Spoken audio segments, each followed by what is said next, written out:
नमस्ते विद्यार्थी मित्रांनो, नवीन अध्यायाला सुरुवात करतो आहोत आपण. तुम्ही यूट्यूबवर पाहत असताल किंवा वेगवेगळ्या प्लॅटफॉर्मवर पाहत असताल, फिजिक्स विषय तुम्हाला शिकवला जातो असेल. बऱ्यापैकी वेळा तो हिंदीतून शिकवला जातोय. हिंदी आपल्याला कळत नाही अशातला भाग नाही. हिंदी महाराष्ट्रामध्ये सेकंड लँग्वेज म्हणून शिकवली जाते, त्यामुळे हिंदीतून आपल्याला समजायला काहीच अवघड जात नाही. शिवाय आपण हिंदी पिक्चरचे चांगले फॅन आहोत. अनेक हिंदी प्रकारचे हिंदी गाणे आपण ऐकतो, त्याच्यामुळे आपल्याला असं वेगळं काही वाटणार नाही. हिंदी भाषेतून आपण जेव्हा फिजिक्स शिकतो तेव्हाच आपल्याला वेगळं काही वाटत नाही. पण ज्यावेळेस आपण मराठीतून आणि इंग्लिशमधून, ऑफकोर्स संपूर्ण सिलेबस इंग्लिशमधून आहे, पण आपल्याला समजत असताना आपली जी मदर लँग्वेज आहे, जी की मराठी आहे, या मराठीमधून आपण नवीन लेक्चर सिरीज सुरू करण्याचा प्रयत्न केलेला आहे. वास्तविक पाहता माझ्यासमोर हे ऑप्शन होतं की हीच लेक्चर सिरीज मी हिंदीतून पूर्ण करावी, आणि जे काही हिंदी भाषिक मुलं आहेत की मराठीपेक्षा ती हिंदी प्रेफर करतात, त्यांच्यासाठी हे सोपं जावं, हा एक ऑप्शन माझ्यासमोर होता. पण मूळ माझं टार्गेट ऑडियन्स हे असं आहे की जे मराठीतूनच शिकतात. ऑफकोर्स पेपर उत्तर लेखन ज्यावेळेस करणार तुम्ही इंग्लिशमधूनच करणार आहात, पण आपल्या घरी दारी मराठीच बोललं जातं. आपण ज्या कॉलेजला शिकतो तिथे देखील मराठीच आपल्याला शिकवलं जातं, मराठी माध्यमातूनच आपल्याला शिकवलं जातं. अशा परिस्थितीत फिजिक्स शिकत असताना आपल्याला असं तर होणार नाही की काही लेक्चर सिरीजमध्ये तुम्ही असंही पाहता की बॅच लॉन्च केली जाईल मराठीमधून आणि शिकवताना मात्र हिंदीमध्ये शिकवलं जातं. हरकत नाही, हिंदीतून आपल्याला शिकवलेलं कळतंच. मात्र माझा प्रयत्न असा राहील की ही जी आपली लेक्चर सिरीज आहे ही ग्रामीण भागातील अशी मुलं की ज्यांना फिजिक्स समजून घ्यायचं आहे, ते देखील आपल्या ग्रामीण ढंगातील मराठी भाषेतून, त्यांच्यासाठी ही लेक्चर सिरीज नक्कीच फायद्याची ठरेल एवढं निश्चित. भाषा जरी मराठी ढंगातील थोडीशी कदाचित पहिल्या नजरेत गावंढळ वाटेल देखील, मात्र फिजिक्स हे त्याच लेवलचं असेल याची खात्री मी तुम्हाला नक्की देतो. सो बाकीचा फापट पसारा, जास्त वेळ आपण या बाकीच्या गोष्टीत खर्च करण्यापेक्षा आपण आता वळतोय आपल्या फिजिक्सच्या पहिल्या टॉपिककडे. आणि फिजिक्सचा पहिला टॉपिक जो आपण घेणार आहोत तो आहे रोटेशनल डायनॅमिक्स. चर्चेसाठी आणि अभ्यासासाठी आपण जो पहिला टॉपिक निवडलेला आहे, जो सिलेबसमध्ये पहिला टॉपिक आहे तोच आपण निवडलेला आहे. आपण क्रम बदलणार नाही आणि क्रमाने जो पहिला टॉपिक येतो तो आहे रोटेशनल डायनॅमिक्स. रोटेशनल डायनॅमिक्स हा जो चॅप्टर आहे, हा बोर्डच्या परीक्षेच्या दृष्टीने जर विचार करू आपण तर टोटल विथ ऑप्शन आपल्याला 7 मार्काला विचारला जातोय आणि विदाउट ऑप्शन 5 मार्काला विचारला जातो. एक 14 वर्ष झालं मी फिजिक्स शिकवतोय. ह्या 14 वर्षामध्ये मी विथ आणि विदाऊट याच्यामध्ये कायमच मुलांना सांगत आलेलं आहे की हे मार्क आपल्यासाठी महत्त्वाचे आहेत. सो आपण हे गृहीत धरूया की हा जो आपला रोटेशनल डायनॅमिक्स आहे तो आपल्याला किती मार्काला विचारला जाणार आहे? 7 मार्काला विचारला जाणार आहे. सो 7 मार्कासाठी अतिशय महत्त्वाचा असणारा हा पहिला चॅप्टर जो आहे रोटेशनल डायनॅमिक्स. वास्तविक पाहता समजून घ्यायला खूप सोपा चॅप्टर आहे. मेकॅनिक्सचे चॅप्टर ज्याच्यामध्ये मोशनचा आपण अभ्यास करतो, हे खरं तर वाचत असताना आपल्याला सहजासहजी लक्षात येतात, कारण की याच्यातले बरेच ज्या टर्मिनॉलॉजीज आहेत, बऱ्याच ज्या कॉन्सेप्ट्स आहेत, कधीतरी आपण आपल्या आसपास ऐकलेले असतात, त्यामुळे हे समजायला सोपं जातं. मात्र याच्यावरचे न्यूमेरिकल थोडेसे आपल्याला त्रास देतात. मात्र जर आपला अभ्यास व्यवस्थित असेल आणि आपण कॉन्सेप्च्युअली क्लिअर असेल तर तशी अडचण इथे येईल अशातला भाग नाही. या काही मुद्द्यांचा परामर्श आपण इथे घेणार आहे, या चॅप्टरमध्ये घेणार आहे. सगळ्याच मुद्द्यांचा मी उल्लेख इथे करत बसत नाही. आपण जसं जसं चॅप्टर पुढे सरकत जाईल या प्रत्येक टर्मिनॉलॉजीचा, प्रत्येक कॉन्सेप्टचा, काही एक्सप्रेशनचा संबंध आपल्याला येणार आहे आणि ते खूप डिटेल आपण समजून घेण्याचा प्रयत्न करणार आहोत. सगळ्यात पहिल्यांदा आपण हे समजून घेणार आहोत रिव्होल्यूशन म्हणजे काय आणि रोटेशन म्हणजे काय. रोटेशनल डायनॅमिक्स ज्यावेळेस आपण समजून घेतो आहोत त्यावेळेस रिव्होल्यूशन आणि रोटेशन या 2 शब्दातला फरक आपल्याला समजणं नक्कीच आवश्यक आहे. तुम्ही जर गुगलचा अभ्यास केला असेल तर तुम्ही हे शब्द ऐकलेले असेल, परिभ्रमण आणि परिवलन. पृथ्वीची परिभ्रमण गती किंवा पृथ्वीला परिभ्रमणासाठी लागलेला कालावधी, पृथ्वीचे परिवलन, मग वर्ष आणि दिवस, असं काहीतरी कानावर पडलेलं असेल. मी नेहमी म्हणतो आपण जी काही आपली अभ्यासाची इमारत उभी करायची असते ते आपण आधी काही शिकलोय इथून सुरुवात करायची असते. It's not like zero budgeting की प्रत्येक वेळी शून्यापासून सुरुवात, जणू काही आपल्याला आधी काहीच येत नाही, अशा पद्धतीने कधीही अभ्यास केला जाऊ शकत नाही, या मताचा मी आहे. त्याच्यामुळे आपण कधी ना कधी त्याच्या संदर्भात काहीतरी ऐकलेलं असेल, फक्त सायन्समध्येच ऐकलं असेल अशातल्या भाग नाही, दुसऱ्या एखाद्या विषयातून तुम्ही ते ऐकलेलं असू शकतं. तर परिभ्रमण या शब्दात आपण ऐकलेले की पृथ्वी सूर्याभोवती फिरते, पृथ्वी सूर्याभोवती फिरते. परिभ्रमण आणि परिवलन हे दोन शब्द आपल्याला आपण ऐकलेले आहेत. सो आपण पाहूया काय सांगितलं गेलेलं आहे. पहिल्यांदा ही टर्मिनॉलॉजी समजून घेऊ आपण. रिव्होल्यूशन म्हणजे काय. इथे आपल्याला मून दाखवलेला आहे, मी चंद्र दाखवलेला आहे, बरोबर आहे, जो पृथ्वीभोवती फिरतो आहे. आपलं चंद्रयान आत्ता चंद्रावर लॉन्च झालेलं आहे आणि तुम्ही पाहत असताल की आत्ता ज्या वेळेस आपण आज लेक्चर घेत आहोत, काल हे चंद्रयान काय केलेलं आहे, बंद करून ठेवलेलं आहे, कारण की आता तिथे रात्र चालू झालेली, ती रात्र 14 दिवसांची असते. आता हे का होतं, तर चंद्र पृथ्वीभोवती फिरत असताना, तर ते सूर्यप्रकाश वगैरे आपल्याला काही जॉग्राफीचा अभ्यास करायचा नाही, आपल्याला जो मूळ अभ्यास करायचा आहे त्याच्यामध्ये रिव्होल्यूशन म्हणजे काय आणि रोटेशन म्हणजे काय याच्यातला फरक आपल्याला समजावा एवढंच अपेक्षित आहे. बोर्ड ना आपल्याला रिव्होल्यूशन म्हणजे काय हे विचारणार आहे आणि ना रोटेशन म्हणजे काय हे विचारणार आहे, पण आपल्याला कॉन्सेप्च्युअली क्लिअर असण्यासाठी हे आवश्यक आहे, नक्कीच आवश्यक आहे. ज्या वेळेस एखादी बॉडी दुसऱ्या एखाद्या बॉडीभोवती फिरत असते त्यावेळेस त्याला आपण काय म्हणतो, इट इज रिव्होल्यूशन. मराठीमध्ये सांगायचं झालं तर परिभ्रमण. पहा टेक्निकली पुस्तकी भाषेत सांगायचं झालं तर तुम्ही काय म्हणतात, the motion of a object. इथे moon is an object. The motion of a object कोणाभोवती, around a point especially around another object. एखाद्या पॉईंट भोवती किंवा एखाद्या ऑब्जेक्ट भोवती दुसऱ्या एखाद्या ऑब्जेक्टचं फिरणं, जसं की मी आता सांगितलं परिभ्रमण, याला आपण म्हणणार आहोत revolution of an object. So what is revolution of object, the motion of the object around a point specially around another object or center of mass is known as revolution of an object. Revolution of object व समजा define एका मार्काला आलं बाबा define revolution of an object, असा question आपल्याला अपेक्षित नाही, ठीक आहे, हे आपल्याला फक्त माहिती असू दे. दुसरं आहे जे की या धड्याचं आपलं नाव आहे रोटेशनल मोशन, रोटेशनल डायनॅमिक्स. जुनं जे नाव होतं सिलेबसमध्ये ते होतं रोटेशनल मोशन. सो रोटेशनल डायनॅमिक्समध्ये आपल्याला रोटेशनबद्दल देखील बोलायचं आहे. मग rotation of an object, second diagram इथे पहा. पृथ्वी स्वतःभोवती फिरत असताना स्वतःच्या ॲक्सिस भोवती फिरत असते, स्वतःच्या ॲक्सिस भोवती फिरत असते. असा ॲक्सिस आपल्याला प्रत्यक्ष दिसत नाही, ही एक इमॅजिनरी लाईन आहे. पुढे चालून रिंग, डिस्क, हॉलोस्फिअर, रॉड अशा बरेच वेगवेगळ्या प्रकारचे ऑब्जेक्ट आपण पाहणार आहोत, त्यांच्या ॲक्सिसबद्दल आपण बोलणार आहोत. सो ॲक्सिस ही एक इमॅजिनरी लाईन आहे which passes through the centres of the circle. वेगवेगळे पॉईंट आपण इथं धरणार आहोत जे की सर्क्युलर मोशन परफॉर्म करत असतात, आणि या सगळ्या सर्क्युलर मोशन ज्या परफॉर्म केल्या जातात त्या सगळ्यांचा सेंटर, त्यातून जाणारी एक लाईन, आणि ही जी इमॅजिनरी लाईन असते तिला म्हणतात ॲक्सिस. एक ॲडिशनल नॉलेज म्हणून इथे क्लिअर झालं.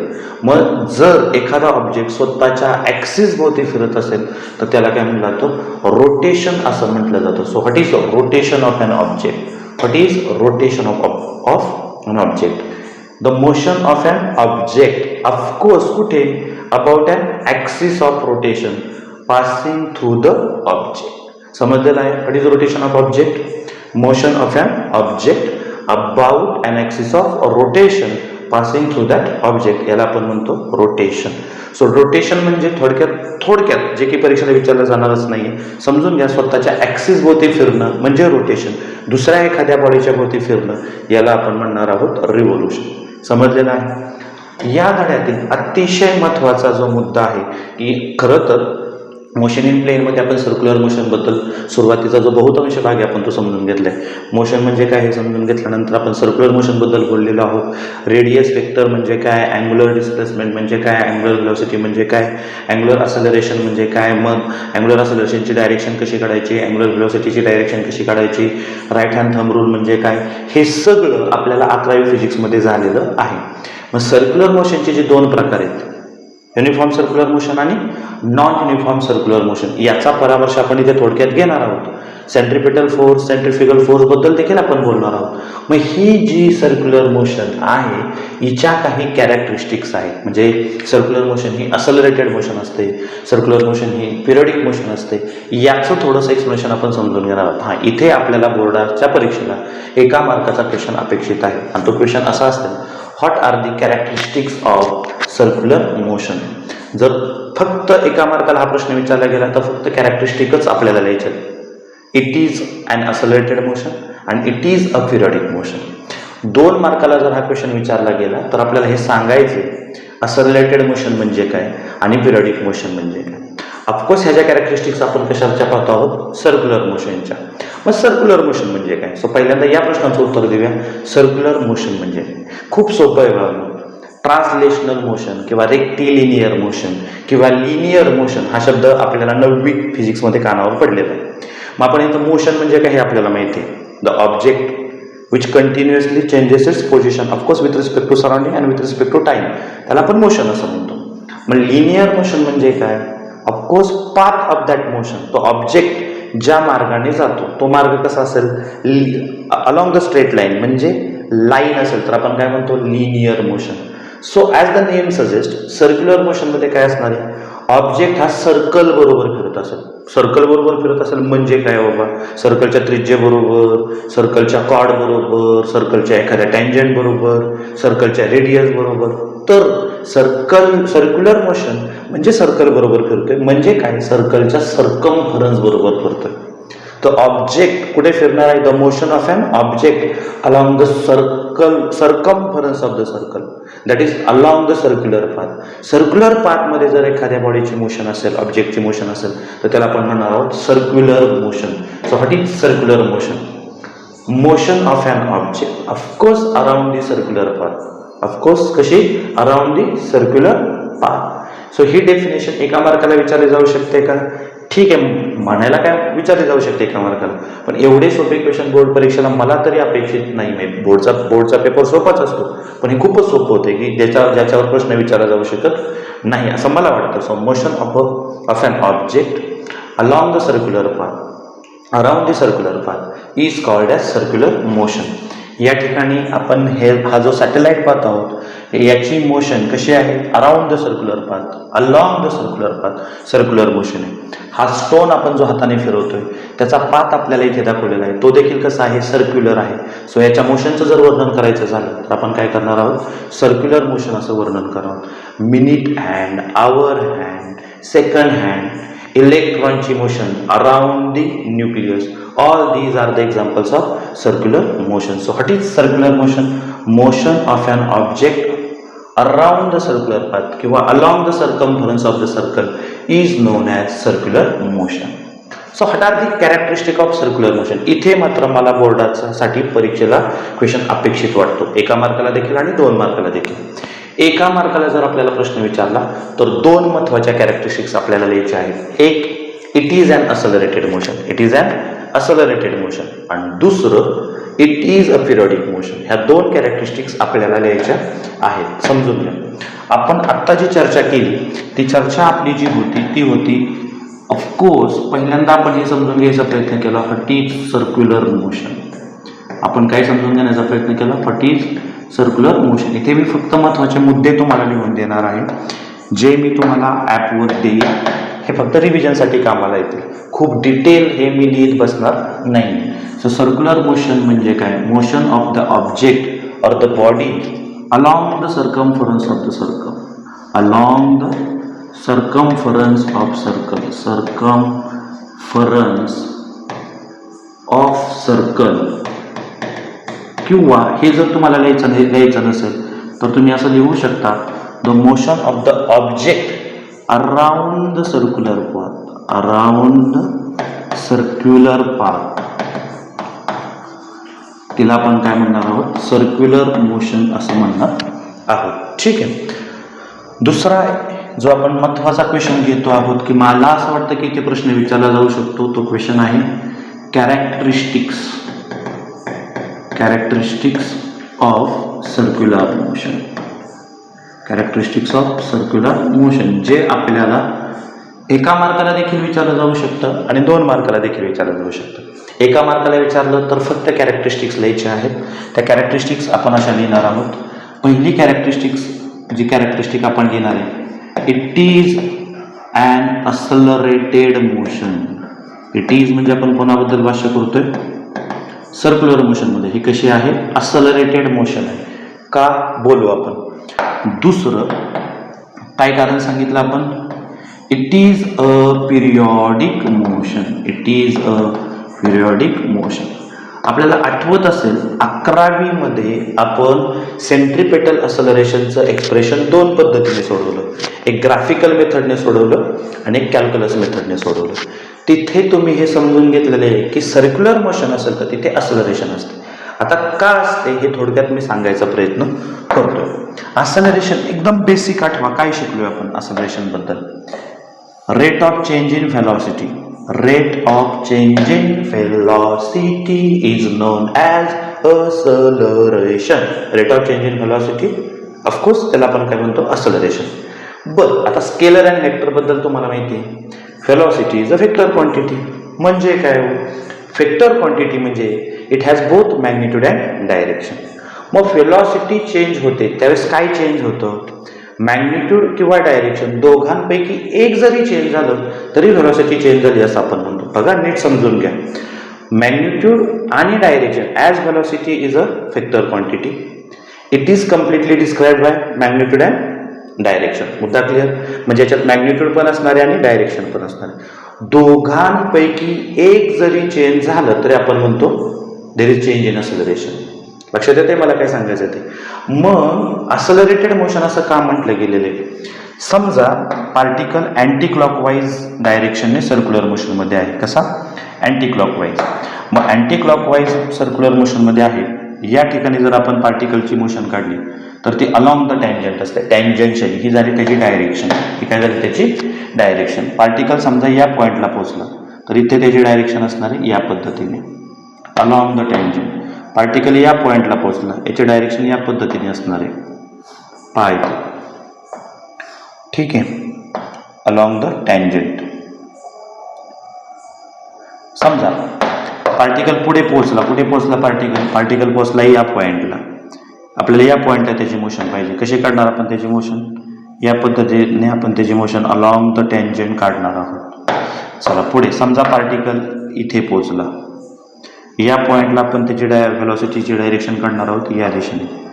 तुमच्या काय लक्षात येते पहा, जर व्यवस्थित समजून घेतलं आपण तर तुमच्या लक्षात येईल प्रत्येक पॉईंटला असणारी व्हेलॉसिटीची डायरेक्शन चेंज होते. मी आत्ताच सांगितलं तुम्हाला, velocity is a vector quantity. Velocity is a vector quantity म्हणजे याला दोन्ही गोष्टी आहेत. इट हॅज बोथ मॅग्निट्यूड आणि दुसरं कोण आहे? डायरेक्शन.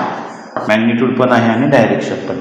या दोघांपैकी एक जरी चेंज झालं की आपण म्हणतो व्हेलॉसिटीमध्ये चेंज झालं. फक्त दोघं जर कॉन्स्टंट राहिले, म्हणजे मॅग्निट्यूड पण कॉन्स्टंट राहिली आणि डायरेक्शन पण जर कॉन्स्टंट राहिली तर म्हणजे हा पण कॉन्स्टंट आहे आणि हा पण कॉन्स्टंट आहे तर आपण म्हणतो व्हेलॉसिटी कॉन्स्टंट आहे.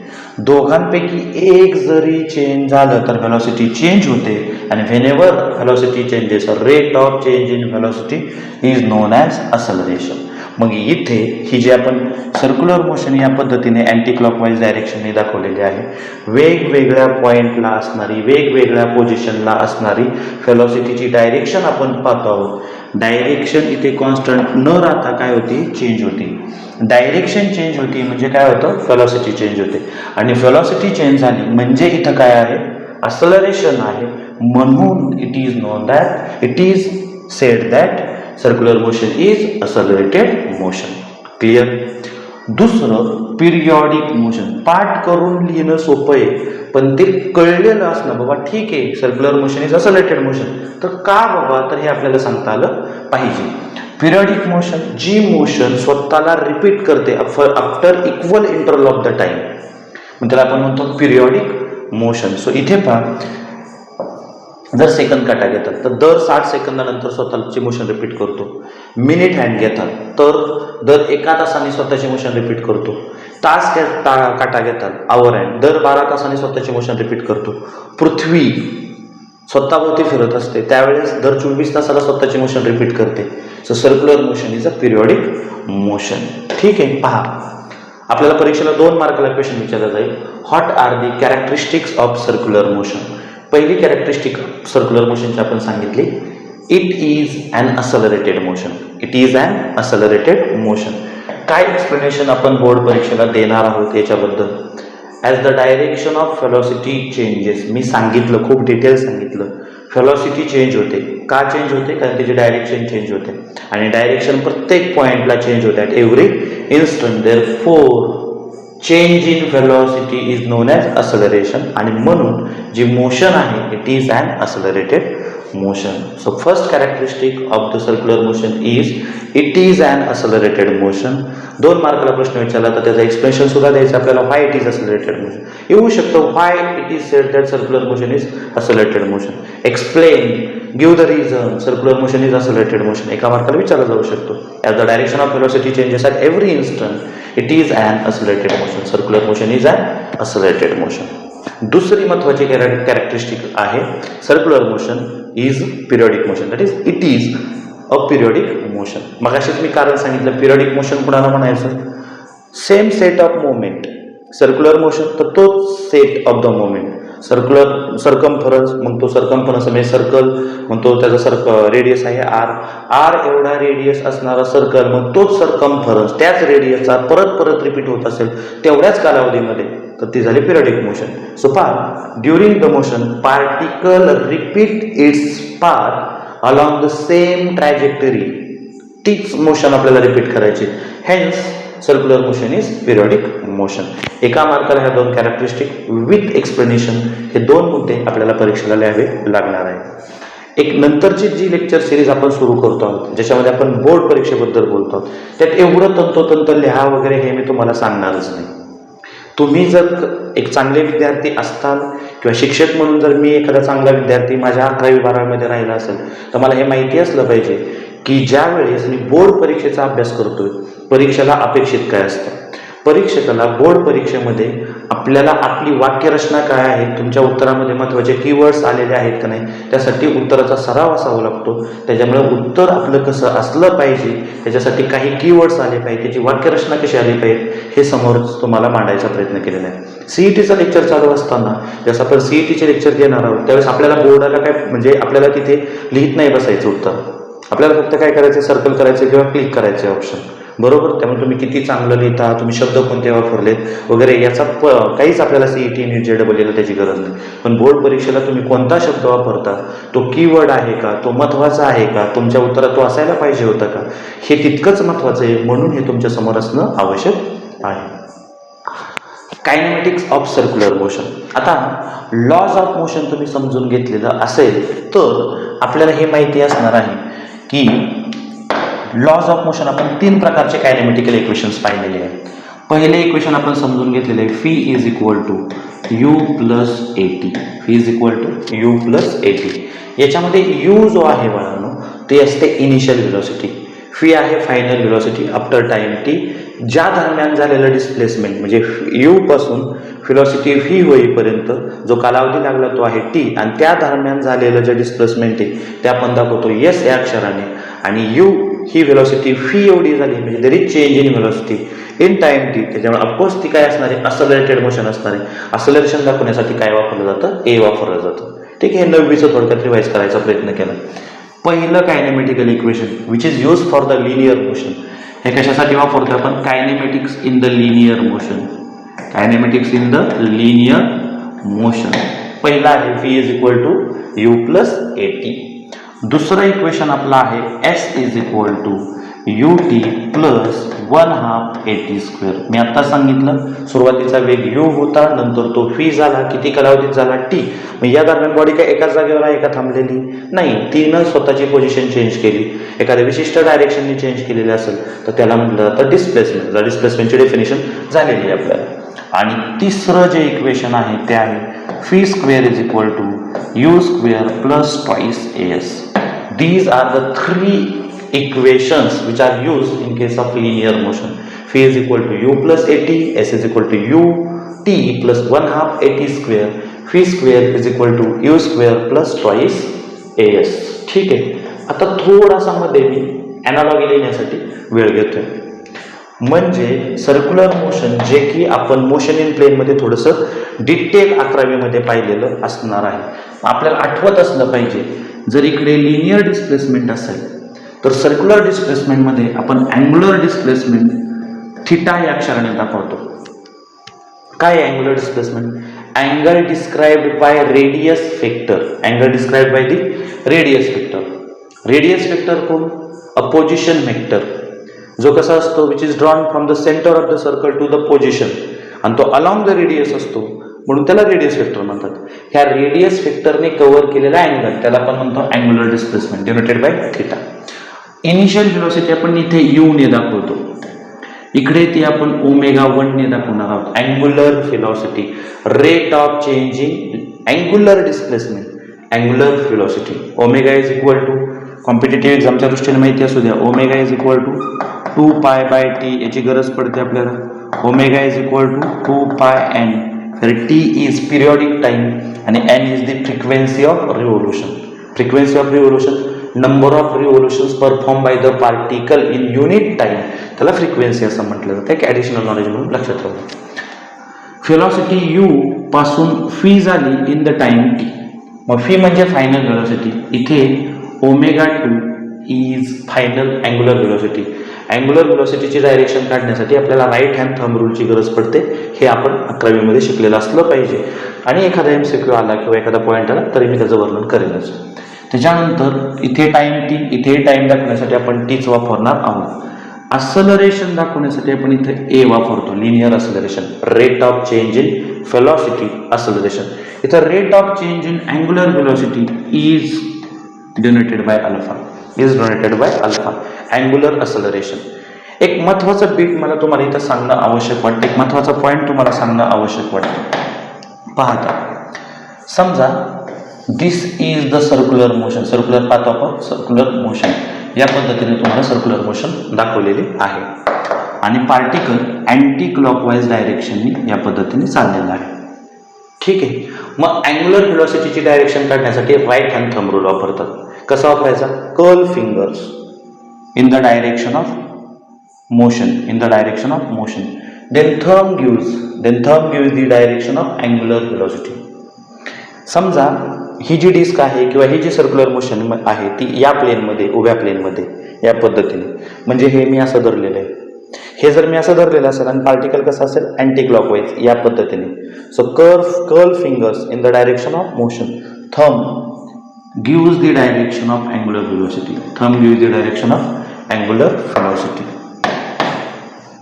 कर्ल फिंगर्स कुठे पाहिजेत? In the direction of motion, in the direction of motion, in the direction of circular motion of the particle. समजलं? इन दॅट केस थंब जो आहे आपला बाळांनो, तो थंब आपल्याला कशाची डायरेक्शन देतो? डायरेक्शन ऑफ अँग्युलर व्हेलॉसिटी देतो. समजलं? आता याच्या उलट जर मोशन जर क्लॉकवाईज असेल, मोशन जर क्लॉकवाईज ह्या प्लेनमध्ये सर्क्युलर मोशन आहे आणि या पद्धतीने या डायरेक्शनने, in that sense, that is clockwise sense motion आहे. Curl finger in the direction of motion. Thumb yellow colour असेल तर हे येलो वापरायचे. Thumb gives the direction of angular velocity. समजले? आता एक लक्षात ठेवा, आपण अल्फा सांगितलं. अल्फा म्हणजे काय? Rate of change in angular velocity. मग अँग्युलर व्हेलॉसिटी सुरुवातीला ω1 आहे, नंतर ω2 आहे आणि there is a increase in the angular velocity. मग जर अँग्युलर व्हेलॉसिटी वाढलेली असेल, थोडक्यात ω1 पेक्षा ω2 कसा आहे? मोठा आहे. मग ही झाली पॉझिटिव्ह अँग्युलर असलरेशन. काय झाली? Positive angular acceleration. मग नेहमी लक्षात ठेवायचं, याची डायरेक्शन आणि याची डायरेक्शन कशी असते? सेम असते. डायरेक्शन कशी असते? सेम असते. म्हणजे राईट हँड थंब रूलनुसार तुम्हाला ओमेगाची जी डायरेक्शन मिळेल तीच डायरेक्शन कोणाची मिळते? अँग्युलर असलरेशनची मिळते. माहिती असू दे. म्हणजे जर इन्क्रीजिंग अँग्युलर व्हेलॉसिटी इन्क्रीज होत असेल, सुरुवातीच्या अँग्युलर स्पीडपेक्षा नंतरचा अँग्युलर स्पीड जास्त होत असेल, तर ॲक्सलरेशनची डायरेक्शन ही कशी असते? Same as that of angular velocity. आता दुसरा नंबर, ω1 इज ग्रेटर दॅन ω2. सुरुवातीचं स्पीड जास्त होतं, नंतर स्पीड कमी कमी होत चालली. म्हणजे थोडक्यात टॉर्क अप्लाय केला आणि हळूहळू वेग शून्य होत गेला, कमी होत गेला. प्रत्येकच वेळ शून्य होईल अशातला भाग नाही, पण वेग कमी होत जातो. म्हणजे आपण याला थोडक्यात डिक्रीजिंग असं म्हणूया. Angular velocity is decreasing. अशा परिस्थितीत alpha that is angular acceleration negative असतो. त्याला निगेटिव्ह अँग्युलर एक्सेलरेशन असं म्हणूया. याच्यात बघा, मग राईट हँड थंब रूलनुसार ओमेगाची डायरेक्शन ज्या दिशेने असेल, अल्फाची डायरेक्शन म्हणजे अँग्युलर एक्सेलरेशनची डायरेक्शन विरुद्ध दिशेने असते. हे महत्त्वाचं आहे. तुमच्या टेक्स्टबुकमध्ये MCQ सोडवत असताना तुम्हाला ह्या नॉलेजचा वापर करावा लागणार आहे. जर अँग्युलर व्हेलॉसिटी वाढत असेल तर अँग्युलर एक्सेलरेशन पॉझिटिव्ह असतं आणि त्या परिस्थितीत दोघांची डायरेक्शन राईट हँड थंब रूलनुसार सेमच असते. जी डायरेक्शन अँग्युलर व्हेलॉसिटीची असेल तीच अँग्युलर एक्सेलरेशनची असते. समजलं?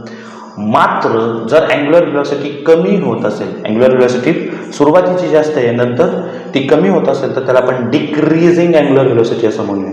मग अँग्युलर व्हेलॉसिटी चेंज झाली, change in angular velocity angular acceleration. मग अँग्युलर एक्सेलरेशन या परिस्थितीत निगेटिव्ह असतं आणि its direction is opposite to that of angular velocity. Decreasing असेल म्हणजे रिटार्डेशन असेल तर लक्षात ठेवायचं अँग्युलर व्हेलॉसिटीची डायरेक्शन आणि अँग्युलर एक्सेलरेशनची डायरेक्शन एकमेकांना अपोजिट असते. समजलेलं आहे इथपर्यंत? ठीक आहे.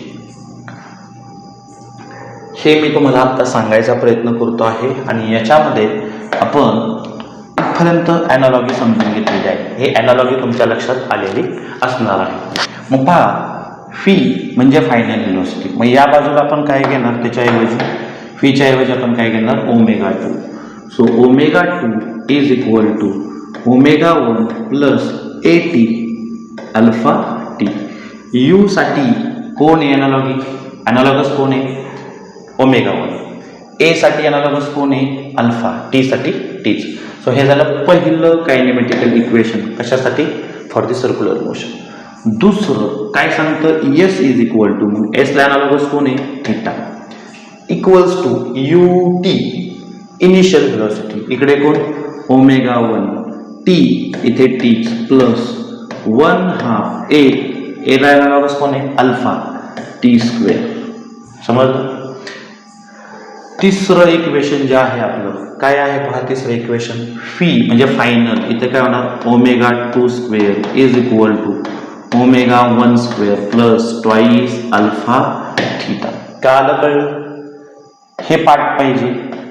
फीला ॲनालॉगस कोण आहे, ω2. यूला ॲनालॉगस कोण आहे, ω1. सो फी साठी ω2, यू साठी ω1, टूच. ए साठी कोण, अल्फा, आणि एस साठी कोण, theta. These are 3 kinematical equations used in the circular motion. ही ॲनालॉगी व्यवस्थित समजून घ्या, राईट हँड थंब रूल व्यवस्थित समजून घ्या. मग व्हेलॉसिटीची डायरेक्शन आणि एक्सेलरेशनची डायरेक्शन काढत असताना आपल्याला काहीही अडचण येईल असं मला वाटत नाही. समजलेलं आहे? चला पुढे जाऊया. Uniform circular motion. सर्क्युलर मोशनचे 2 प्रकार. आपण सर्क्युलर मोशन म्हणजे काय समजून घेतलं. आता सर्क्युलर मोशनच्या 2 प्रकारांबद्दल आपण थोडक्यात बोलणार आहोत. पहिला आहे सर्क्युलर मोशन आणि सर्क्युलर मोशनचे 2 प्रकार आपण समजून घेणार आहोत. पहिला जो प्रकार आहे बाळांनो तो आहे UCM. पहिला प्रकार आहे UCM.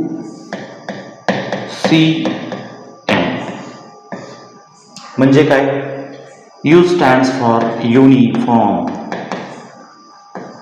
युनिफॉर्म हे शब्द आपल्याला खात्री देतो की इथे कोणतरी कॉन्स्टंट राहत असणार आहे. Uniform. C stands for circular और circular. M stands for motion. हा तर मुद्दा क्लिअर झाला. परत एकदा, तो जो पार्टिकल असणार आहे तो सर्क्युलर मोशनमध्ये असणार आहे. तो पार्टिकल असेल, तो ऑब्जेक्ट असेल किंवा बॉडी हा शब्द तुम्ही वापरतात. ऑफकोर्स हे देखील तुम्ही 11वी शिकला असाल, पार्टिकल शब्द कधी वापरायचा, बॉडी शब्द कधी वापरायचा. ठीक आहे. सो पार्टिकल किंवा ऑब्जेक्ट त्याची सर्क्युलर मोशनबद्दल आपण बोलले. The motion of the body or motion of the object around the circular path is known as circular motion. ही डेफिनेशन आहे तशी लागू झाली. युनिफॉर्म शब्द का वापरायचा, आता एक लक्षात घ्या. इथे आपल्याला काय समजून घ्यायचे, सर्क्युलर मोशन म्हणलं की direction of the velocity change होणारच आहे. तुम्ही युनिफॉर्म घ्या किंवा नॉन युनिफॉर्म घ्या, डायरेक्शन प्रत्येक इन्स्टंटला प्रत्येक पोझिशनला चेंज होणार आहे. मग कॉन्स्टंट काय राहतं, तर मॅग्निट्यूड कॉन्स्टंट राहू शकतं. काय कॉन्स्टंट राहू शकतं, मॅग्निट्यूड. तुम्ही सेकंड काटा घ्या, बघा हे पण मी पटवून देतो तुम्हाला. तुम्ही सेकंड हँड बद्दल बोलता आहात. आता कल्पना करा, आपल्याला अँग्युलर व्हेलॉसिटी बद्दल बोलायचं. आता व्हेलॉसिटी हा शब्द मी बाजूला ठेवतोय थोड्या वेळ. स्पीड हा शब्द तुम्ही ऐकलेला असणार आहे आणि हा दुसरा शब्द आहे तुमचा व्हेलॉसिटी. तुम्ही शांतपणे विचार करायचा आहे. आपल्याला काय सांगितलं जाईल, डेफिनेशन मध्ये एवढाच फरक आहे.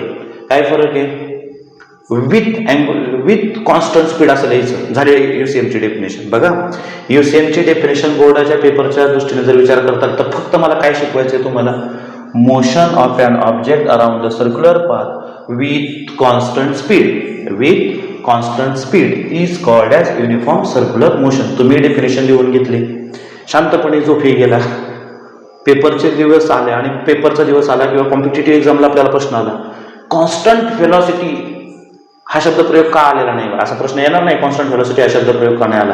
पण कॉन्सेप्ट क्लिअर असेल तुम्हाला कळेल की UCM मध्ये which among the following quantity remains constant in UCM असा प्रश्न येऊ शकतो. मग तिथे लिनियर व्हेलॉसिटी शब्द आला तर तुम्ही फसणार की लिनियर व्हेलॉसिटी, तिथे तर म्हणलं तर स्पीड कॉन्स्टंट राहतं. परत दुसरा प्रश्न, स्पीड कोणतं, लिनियर स्पीड का अँग्युलर स्पीड. मग स्पीड कॉन्स्टंट राहतं, व्हेलॉसिटीचा काय, तर याच्यासाठी तुम्हाला स्केलर अँड व्हेक्टर नीट कळलेलं असलं पाहिजे. तर पहा मी काय सांगतोय, जर तुम्ही फक्त पाठांतर करून पेपर लिहिणार आहात तर तुमचं काम झालेलं आहे बाळा. तुम्हाला फक्त काय लिहायचं आहे, मोशन ऑफ द ऑब्जेक्ट हा शब्द येत नसेल तर बॉडी, नसेल तर पार्टिकल कशी अराउंड द सर्क्युलर पाथ किंवा along the circumference of circle with constant speed. त्यात पण कॉन्स्टंट लिनियर स्पीड हा शब्द प्रयोग आला पुस्तकातला की आपल्याला मार्क पडणार आहे. पण लिनियर स्पीड शब्द वापरलाय, व्हेलॉसिटी का नाही वापरला. अँग्युलर व्हेलॉसिटी किंवा अँग्युलर स्पीड दोन्ही शब्द तिथं चालतात. आता हे पण माहिती असू द्या, स्पीड आणि व्हेलॉसिटीमध्ये फक्त स्पीड शब्द चालतो, व्हेलॉसिटी शब्द चालत नाही लिनियर स्पीडच्या बाबतीत. अँग्युलर स्पीडच्या बाबतीत अँग्युलर स्पीड पण चालतं आणि अँग्युलर व्हेलॉसिटी पण चालतं. खरं तर तुम्ही हा विचार पण केला नाही. पहिल्यांदा जर तुम्हाला वाटेल हे काय सांगायला लागेल, एवढं अवघड सांगायची गरज आहे का, हे मुद्दे आहेत जे तुम्हाला कॉम्पिटिटिव्हला उपयोगी पडणार आहेत. नुसती डेफिनेशन पाठ करा, कॉन्सेप्ट क्लिअर असणं म्हणजे ते डेफिनेशन लिहिली आणि ती पाठ केली असं होत नाही. हे स्पीड शब्द का वापरला, व्हेलॉसिटी शब्द का नाही वापरला हे कळू द्या तुम्हाला. पहा आता मी काय सांगतो, स्पीड ही हा जो शब्द प्रयोग तुम्ही केलेला असेल 9वी मध्ये पहिल्यांदा, त्यावेळेस लक्षात ठेवा ही स्केलर क्वांटिटी, म्हणजे इथे फक्त मॅग्निट्यूड बद्दल बोलतो आपण. कशाबद्दल बोलतो, मॅग्निट्यूड बद्दल. व्हेलॉसिटी हा शब्द म्हणला की वेक्टर क्वांटिटी. मग वेक्टर म्हणलं की दोन गोष्टी आल्या बाळांनो, मॅग्निट्यूड पण आलं आणि डायरेक्शन पण आलं. मॅग्निट्यूड पण आले आणि डायरेक्शन पण आले. आता एक समजून घ्या, मी मग असे सांगत होतो की सेकंड हँडचा ओमेगा असणारे 2π/t. टी म्हणजे सेकंड हँडसाठी एक रिव्होल्यूशन पूर्ण होण्यासाठी 60 सेकंद लागतात. किती सेकंद लागतात, 60 सेकंद. म्हणजे t = 60 येणार. मग ओमेगा π/30 रॅडियन पर सेकंद येणार. सर हेच उदाहरण का घेतलं, याच्यावर CET-ला क्वेश्चन्स विचारून गेलेले आहेत, म्हणून जाणीवपूर्वक तुमच्या CET-चे पण क्वेश्चन कव्हर होतील आणि कॉन्सेप्ट पण क्लिअर होईल. याच्यापेक्षा सोपी उदाहरणं आहेत माझ्याकडे तुम्हाला पटवून द्यायला, पण ही परीक्षेसाठी उपयोगी पडतील अशा पद्धतीने उदाहरण घेतले. गेल्या वर्षी तुम्ही हे एक रिलेशन पाहिलं, V = R. सेकंद काटायचा टाइम पिरियड बदलणार आहे का बाळांनो, नाही बदलणार. जर टाइम पिरियड बदलणार नाही तर ही व्हॅल्यूज बदलणार नाही, बिकॉज ओमेगा = 2π/t. टी बदलायचं काहीच कारण येत नाही, सेकंद काटा घेतोय आपण. मग हा 2 राहणार आहे, पायची व्हॅल्यू बदलणार नाही. मग सेकंद काट्यासाठी ओमेगा, सेकंड हँडसाठी ओमेगा बदलायचं काही कारण नाही. आणि जोपर्यंत सेकंड हँडची लांबी बदलत नाही, रेडियस बदलत नाही, तोपर्यंत आर देखील बदलायचं कारण नाही. तुम्ही एक घड्याळ फिक्स केलं, त्या घड्याळाचा सेकंद काटा फिक्स केला, सेकंद काटा पहिल्या तासानंतर सुद्धा तोच आहे, दुसऱ्या तासानंतर पण तोच आहे, तिसऱ्या तासानंतर पण तोच आहे, 10 दिवसानंतर पण सेकंद काटा तोच आहे. जर सेकंद काटा असतोय तर त्याची रेडियस बदलेल का, म्हणजे त्याची लांबी बदलेल का, लांबी बदलणार नाही, ओमेगा बदलणार नाही, तर फी सुद्धा बदलणार नाही, म्हणजे त्याचं स्पीड बदलणार नाही. काय बदलणार नाही, स्पीड बदलणार नाही. डायरेक्शन बदलू शकते का, तर डायरेक्शन मी मगाशी सांगितलं तुम्हाला, युनिफॉर्म असो किंवा नॉन युनिफॉर्म असो, सर्क्युलर मोशन मध्ये तुम्हाला सर्कल दिलं, ह्या सर्क्युलर पाथ बरोबर समजा कोनिकल पेंडुलम घेतला तर हे होरिझॉन्टल असेल, मेरीगो राऊंड असेल तर ऑलमोस्ट व्हर्टिकल असेल. तर इथे काय होणार, या ठिकाणी एक लक्षात घ्या, इथे काय होईल पहा, डायरेक्शन प्रत्येक ठिकाणी चेंज होणार. इथे असे असेल, इथे असे असेल, इथे असे असेल, इथे असे असेल, इथे असे असेल. डायरेक्शन प्रत्येक ठिकाणी चेंज होणार आहे, त्यामुळे व्हेलॉसिटी चेंज होणार आहे. मोशन युनिफॉर्म सर्क्युलर मोशन असू द्या किंवा नॉन युनिफॉर्म सर्क्युलर मोशन असू द्या, त्याच्यात ते घडणारच आहे. पण समजा मी या पॉइंटला सेकंड काटा घेतला, समजा सेकंड हँड घेतला, आणि समजा त्याचा वेग इथे किती आहे, 5 मीटर पर सेकंड. इथे पण त्याचा वेग किती आहे, 5 मीटर पर सेकंड. इथे पण किती आहे, 5 मीटर पर सेकंड. इथे पण किती आहे, 5 मीटर पर सेकंड. इथे पण किती आहे, 5 मीटर पर सेकंड. इथे किती आहे, 5 मीटर पर सेकंड. मी बोलतोय त्याच्या मॅग्निट्यूडबद्दल. 5 मीटर पर सेकंड नाही, 5 मीटर पर, बरोबर. म्हणजे मॅग्निट्यूड कॉन्स्टंट राहते, म्हणजे त्याचं स्पीड कॉन्स्टंट राहते. डायरेक्शन कॉन्स्टंट राहते का, नाही. मग व्हेलॉसिटी कॉन्स्टंट राहते का, नाही. म्हणून तिथे लिनियर व्हेलॉसिटी असा शब्द प्रयोग केलेला नाही या डेफिनेशनमध्ये. समजलं का? ज्यावेळेस तुम्हाला कॉम्पिटेटिव्ह असा एमसीक्यू येईल, which among the following quantities remains constant in UCM, पहिला ऑप्शन आहे लिनियर व्हेलॉसिटी, दुसरा ऑप्शन आहे लिनियर स्पीड, आणि बाकीचे दोन. तर तुम्ही लिनियर व्हेलॉसिटी हे UCM मध्ये कॉन्स्टंट राहतं असं म्हणूच शकत नाही, कारण की डायरेक्शन प्रत्येक ठिकाणी चेंज होते. मॅग्निट्यूड कॉन्स्टंट राहू शकतात, तर हो राहतं बघा. का राहतं हे पण मी पटवून दिलं. सेकंड हँडच्या बाबतीत ते बदलणार नाही, मिनिट हँडच्या बाबतीत देखील ते बदलणार नाही. म्हणजे स्पीड तुम्हाला बदलताना दिसणार नाही, मॅग्निट्यूड बदलताना दिसणार नाही. सर हे खूपच जास्त चाललंय, आमच्या डोक्यावरून चाललंय, आमच्या काहीच लक्षात येत नाही. पेन खाली पडलाय, तेवढा पेन घेतो. ठीक आहे, पहा. मग फक्त एवढाच विचार करा की बोर्ड परीक्षेला आम्ही डेफिनेशन काय लिहिणार आहोत. सो डेफिनेशन काय लिहायची पहा, UCM ची डेफिनेशन काय लिहिणार आहात तुम्ही. सर्क्युलर मोशन आहे का, तर आहे, त्यामुळे ही डेफिनेशन आहे जशी राहील. पाठांतर करणार असताल तर the motion of an object along the circumference of a circle, नसेल तर अराउंड सर्क्युलर पाथ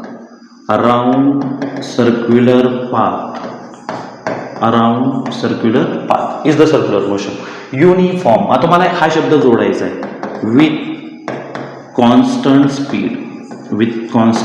स्पीड. मलाही ते सोपं गेलं असतं, एवढंच सांगायचं, घ्या लिहून, हे तुमच्यासाठी एवढंच आवश्यक आहे असं.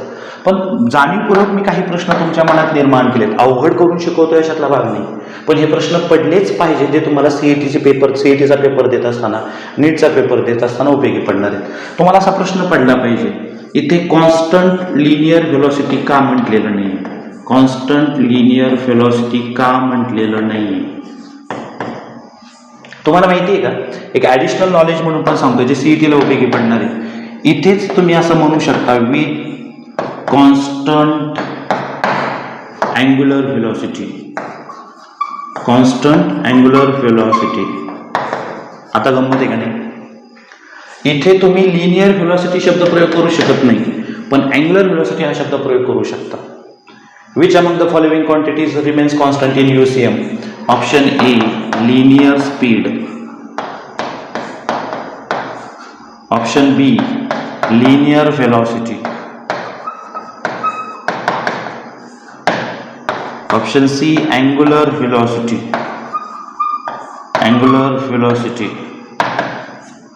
Option D angular speed. Question बदलूया आपण, क्वेश्चन असा लिहूया, which among the following does not remain constant in UCM, uniform circular motion मध्ये कोणतं कॉन्स्टंट राहत नाही. आत्ता मी सांगितलं, इलिमिनेशन टेक्निकनी किंवा डायरेक्ट उत्तर आन्सर मेथडने तुम्ही सांगतात की लिनियर व्हेलॉसिटी कॉन्स्टंट राहत नाही, म्हणजे बाकीचे तिघं कॉन्स्टंट राहतात, म्हणजे लिनियर स्पीड तर कॉन्स्टंट राहतच, हे दोघं देखील कॉन्स्टंट राहतात. ठीक आहे. आता खरं तर हे मी सीईटीच्या लेक्चर सिरीजमध्ये खूप डिटेल बोलायला पाहिजे, पण इथेच आपली फसगत होते. आमच्यासारखे कोचिंगवाले काय करतात, सीईटीचं वेगळं आणि बोर्ड परीक्षेचं वेगळं असं काहीतरी वेगळं फक्त कृत्रिम विभाजन करतात. हा शब्द ज्यावेळेस स्पीड शब्द वापरला, त्याचं एक्सप्लेनेशन देतानाच आपोआप हे मुद्दे क्लिअर होतात, आणि हे मुद्दे क्लिअर असतील तर त्याच्यावर सीईटीचा क्वेश्चन येतो, आणि एवढंच लिहायचं असतं तर त्याच्यावर बोर्डचा क्वेश्चन येतो. नॉलेज तेच आहे, तुम्ही कोणत्या पद्धतीने तुम्हाला पटवून दिलं जाते, तुम्ही कसं ते समजून घेताय, त्याच्यावर बोर्डचे क्वेश्चन्स आणि सीईटीचे क्वेश्चन्स तयार होतात. असं हे कृत्रिमरित्या जे विभाजन केले की हे सीईटीचं हे बोर्डचं असं नसताना माझ्यावर विश्वास ठेवा, मला सीईटीला 175 मार्क होते 2007 साली. ठीक आहे, आणि 175 मार्क होते, त्याच्यातही फिजिक्सला मला 50 पैकी 41 मार्क होते. बऱ्यापैकी चांगला स्कोर तो मांडला जात होता.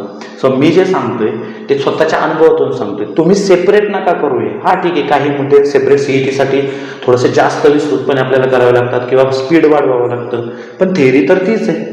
तीच जर व्यवस्थित इलॅबरेट करून समजून घेतली तर हे जे हायपोथेटिकल क्लासिफिकेशन केलं जातं सिलेबसचं की हे सीईटीसाठी आहे आणि हे 12वीसाठी नाही, तुम्ही 12वीचा अभ्यास करतानाच तुम्हाला हा प्रश्न पडला की स्पीड शब्द का वापरला, व्हेलॉसिटी का नाही वापरला, मग अँग्युलर व्हेलॉसिटीचं काय वगैरे वगैरे, ह्या प्रश्नाचं उत्तरही तुम्हाला देणं आवश्यक वाटतं मला, की जे मी कदाचित सीईटीच्या लेक्चर सिरीजला देईल किंवा इथेही लगेच द्यायला काही हरकत नाही.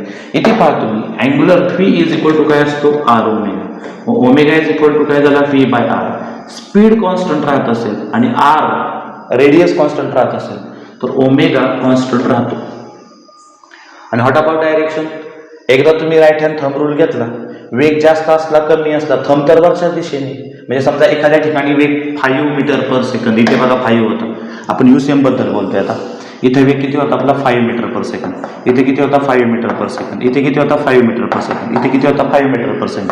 या प्रत्येक ठिकाणची रेडियस सेम आहे ना, मग फी सेम आहे, आर सेम आहे, त्याचा मॅग्निट्यूड पण सेम राहणार, म्हणजे ओमेगा सेम राहणार, अँग्युलर स्पीड कॉन्स्टंट राहील. मोशन एकदा अँटी क्लॉकवाईज ठरली, मग अँटी क्लॉकवाईज आहे तर thumb point the direction of angular velocity, right hand thumb rule. ह्या पॉईंटला सुद्धा वरच, ह्या पॉईंटला असेल तरी वर, या पॉईंटला असेल तरी वर, कुठल्याही पॉईंटला काढा डायरेक्शन तीच राहणार आहे, म्हणजे मॅग्निट्यूड पण कॉन्स्टंट राहतं, म्हणजे स्पीड कॉन्स्टंट राहणार आहे, डायरेक्शन पण कॉन्स्टंट राहते, म्हणजे व्हेलॉसिटी देखील कॉन्स्टंट राहणार आहे. म्हणून लक्षात ठेवा, in case of UCM linear speed constant राहतं का, हो. लिनियर व्हेलॉसिटी कॉन्स्टंट राहते का, नाही. अँग्युलर व्हेलॉसिटी कॉन्स्टंट राहते का, राहते. अँग्युलर स्पीड कॉन्स्टंट राहतं का, राहतं. समजलं, हे सीईटीला जास्त उपयोगी पडेल. आणि बोर्ड परीक्षेचा विचार करत असाल तर डेफिनेशन ऑफ युसीएम काय आहे, motion of an object around the circular path with constant speed, किंवा हे 2-3 पॅरलल शब्द पण परीक्षेला येईल, जे बोर्डाच्या पेपर पुस्तकात दिलेलं आहे, याला आपण म्हणणार आहोत युनिफॉर्म सर्क्युलर मोशन. आणि जिथे स्पीड कॉन्स्टंट राहत नाही, म्हणजे मेरी गो राऊंड किंवा व्हर्टिकल सर्क्युलर मोशन, खूप डिटेल आपण सिलेबसमध्ये त्याचा अभ्यास करणार आहोत. व्हर्टिकल सर्क्युलर मोशन पहा, या पॉईंटला असणार, तुम्ही पायऱ्या बसला असतात बघा, आपण ग्रामीण भागामध्ये म्हणतो यात्रेला पाळणा आला, पाळणा येतो बघा, असं तो फिरतो, तो त्याला मेरी गो राऊंड म्हणतात सोफिस्टिकेटेड लँग्वेजमध्ये. या ठिकाणी त्याचा असणारा वेग, या ठिकाणी असणारा वेग, या ठिकाणी त्याचा असणारा वेग, अर्थात खाली येताना जाणवणारा वेग, खालून वर जाताना जाणवणारा वेग वेगवेगळा असतो. म्हणजे या ठिकाणी असणारा वेग वेगळा आहे. समजा इथं फी 1 आहे तर तो इथे फी 2 असेल, इथं काय असेल फी 3 असेल. मग प्रत्येक पॉईंटला असणारं त्याचं स्पीड वेगवेगळं आहे. काय स्पीड वेगवेगळं आहे, लक्षात येते. आणि स्पीड वेगवेगळं असल्यामुळं ही जी काय मोशन आहे हिला म्हणायचं नॉन युसीएम. काय म्हणायचं, नॉन युसीएम.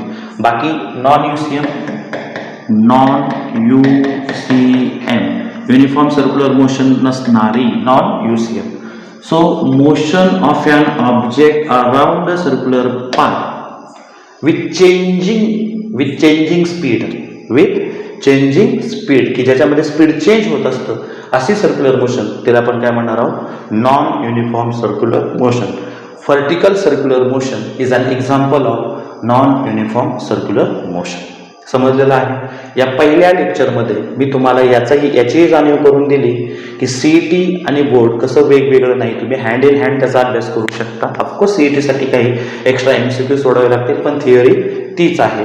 आत्ताच्या लेक्चरमध्ये आपण सर्क्युलर मोशन म्हणजे काय समजून घेतलं, त्याच्यानंतर त्याची डेफिनेशन समजून घेत असताना त्याच्या काही कॅरेक्टरिस्टिक देखील समजून घेतल्या. असलरेटेड मोशन आहे, पिरियडिक मोशन आहे, आणि त्याचे 2 टाईप आपण सांगितले, युनिफॉर्म सर्क्युलर मोशन आणि नॉन युनिफॉर्म सर्क्युलर मोशन. समजलेलं आहे. शंका? थँक्यू.